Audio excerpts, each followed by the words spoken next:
आज हम दोस्तों दो चर वाले रैखिक समीकरण का हल निकालने के लिए एक नया तरीका लेके आए हैं जो आपको हम करके दिखाते हैं। दोस्तों सवाल कह रहा है कि समीकरणों 2x प्लस 3y बराबर 18 तथा x माइनस 2y बराबर 2 का हल है। इसका हमें हल निकालना है। तो इससे हम ये रैखिक समीकरण है तो इन्हें हम दो तरीके से हल कर सकते हैं, एक विलोपन विधि से और दूसरा प्रतिस्थापन विधि। यहाँ पे हम आपको कोई भी विधि बताने वाले नहीं है।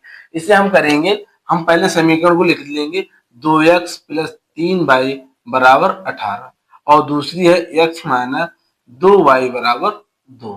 ठीक है, तो इसे हम हल कर लेंगे। तो इसे या तो प्रतिस्थापन विधि से हल करो या फिर विलोपन विधि से। ये हल वैसे नहीं करेंगे, हम क्या करेंगे, यहाँ पे x बराबर 4 y बराबर 2 हम इसमें मान रखेंगे। तो मान रखने पे ये वाला जो मान है ये 18 के बराबर है। x बराबर 4 रखो तो ये हो जाएगा 2 गुणा 4 प्लस 3 गुणा 2। तो कितना हो जाएगा, 4 दूनी 8 हो जाएगा प्लस 3 दूनी 6, कितना आ गया 14 आ गया। तो इसका मतलब ये x बराबर 4 रखने पर इसका मान 18 नहीं आया है ना, तो इसका मतलब ये जो मान है वो आपका गलत है। तो इसका मतलब ये हो जाएगा, गलत हो जाएगा। इसी तरीके से x बराबर 0 रखें, x बराबर 0 रखो ये 2 हो जाएगा, 0 हो जाएगा। x और y बराबर 5 रखेंगे तो ये 15 हो जाएगा। तो इसका मान कितना आ जाएगा, 15 आ जाएगा। कितना आ जाएगा, 15। तो इसका मतलब ये भी इसका आंसर नहीं होगा।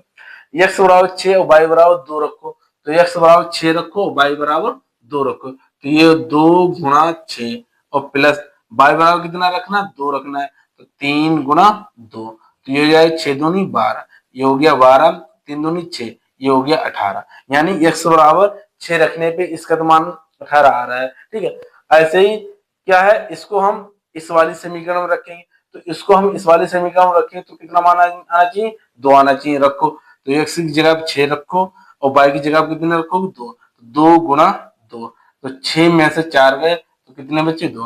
तो यानी ये 2 क्या है, इस 2 के बराबर आ गया। तो इन ये दो जो मान है इन समीकरण को संतुष्ट कर रहा है। तो आपका आंसर क्या हो जाएगा, आपका यही जो है आंसर हो जाएगा और बाद बाकी ये तीनों आंसर क्या हो जाएंगे, गलत हो जाएगा। ये दोस्तों था बगैर विलोपन विधि और प्रतिस्थापन विधि लगाए बिना आपका समीकरणों को हल करने का ये तरीका था।